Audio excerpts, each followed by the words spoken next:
ఈరోజు అఖిలప్రియ చుడిదార్ కట్టుకున్నా నాకు అభ్యంతరం లేదు, నైటీ వేసుకున్నా నాకు అభ్యంతరం లేదు.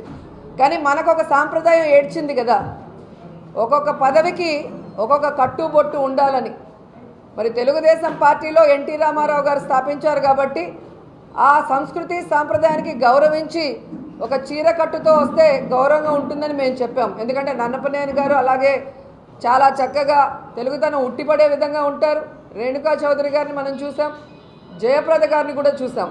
సో పార్లమెంట్కి కానీ అసెంబ్లీకి కానీ క్యాబినెట్ మీటింగ్లకు వెళ్ళినప్పుడు దానికి తగ్గట్టు హుందాగా ఉండమని ఒక పెద్దరికంగా చెప్పాను. ఇష్టం లేకపోతే నైటీ వేసుకొని వెళ్ళమనండి.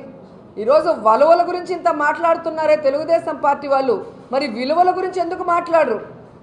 ఈరోజు తెలుగుదేశం పార్టీ స్థాపించేటప్పుడు ఎన్టీ రామారావు గారు నా పార్టీలోకి ఎవరు వచ్చినా కూడా వారున్న పార్టీకి రాజీనామా చేసే రావాలని చెప్పాడు. అలాంటి పార్టీలోకి సిగ్గు లేకుండా 21 మంది రాజీనామా చేయకుండా ఎలా వెళ్తారు? ఈరోజు దాని గురించి ఒక్కడు మాట్లాడు, ఒక మంత్రి మాట్లాడు, ఒక ఎమ్మెల్యే మాట్లాడు. కాబట్టి ముందు వలువల గురించి తర్వాత ఆవిడ ఇష్టం వచ్చినట్టు వేసుకోమనండి, విలువల గురించి మాట్లాడండి. ఈరోజు అఖిలప్రియ చుడిదార్ కట్టుకున్నా నాకు అభ్యంతరం లేదు, నైటీ వేసుకున్నా నాకు అభ్యంతరం లేదు. కానీ మనకు ఒక సాంప్రదాయం ఏడ్చింది కదా, ఒక్కొక్క పదవికి ఒక్కొక్క కట్టుబొట్టు ఉండాలని.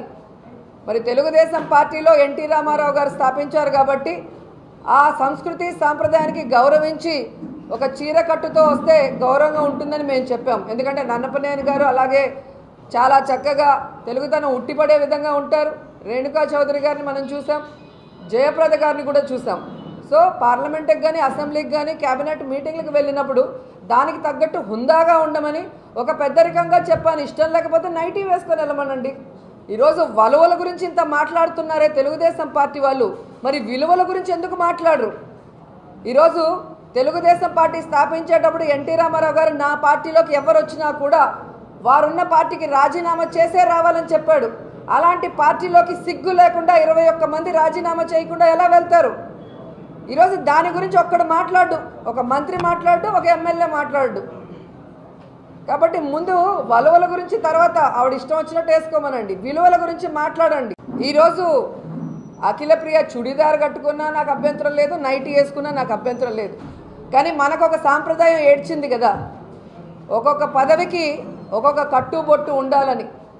మరి తెలుగుదేశం పార్టీలో ఎన్టీ రామారావు గారు స్థాపించారు కాబట్టి ఆ సంస్కృతి సాంప్రదాయానికి గౌరవించి ఒక చీర కట్టుతో వస్తే గౌరవంగా ఉంటుందని మేము చెప్పాం. ఎందుకంటే నన్నపనేని గారు అలాగే చాలా చక్కగా తెలుగుతనం ఉట్టిపడే విధంగా ఉంటారు. రేణుకా చౌదరి గారిని మనం చూసాం, జయప్రద గారిని కూడా చూసాం.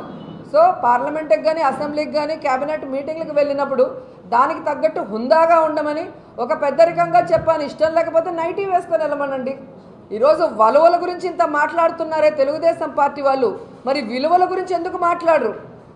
ఈరోజు తెలుగుదేశం పార్టీ స్థాపించేటప్పుడు ఎన్టీ రామారావు గారు నా పార్టీలోకి ఎవరు వచ్చినా కూడా వారున్న పార్టీకి రాజీనామా చేసే రావాలని చెప్పాడు. అలాంటి పార్టీలోకి సిగ్గు లేకుండా 21 మంది రాజీనామా చేయకుండా ఎలా వెళ్తారు? ఈరోజు దాని గురించి ఒక్కడు మాట్లాడు, ఒక మంత్రి మాట్లాడు, ఒక ఎమ్మెల్యే మాట్లాడు. కాబట్టి ముందు వలువల గురించి తర్వాత ఆవిడ ఇష్టం వచ్చినట్టు వేసుకోమనండి, విలువల గురించి మాట్లాడండి.